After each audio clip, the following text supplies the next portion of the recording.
ही बातमी येते थेट अमेरिकेतल्या शिकागोमधून। अमेरिकेतील शिकागो विमानतळावरती बोईंग 767 हे विमान टेक ऑफ करत असताना अचानक आग लागल्यामुळे खळबळ उडाली। अग्निज्वाळा आणि काळा धूर दिसू लागल्यामुळे विमान लगेचच रिकामं करण्यात आलं। या विमानामध्ये 170 लोक होते। या दुर्घटनेमध्ये 8 जण किरकोळ जखमी झालेले आहेत। झालेला हा सगळा प्रकार लवकर लक्षात आल्यामुळे मोठी जीवितहानी टळली।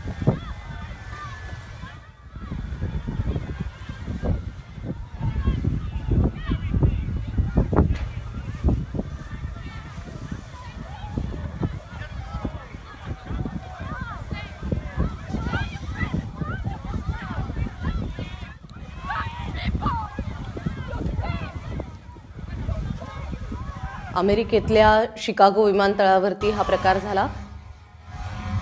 बोईंग 767 हे विमान टेक ऑफ करत असताना अचानक या विमानाला आग लागली आणि त्यामुळे खळबळ उडाली।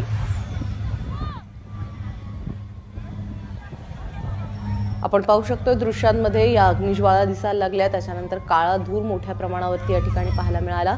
त्यामुळे प्रवाशांची धावपळ झाली। मात्र या सगळ्या प्रवाशांना 170 लोकांना बाहेर काढण्यात आलं, ते सुखरूपरित्या बाहेर निघाले।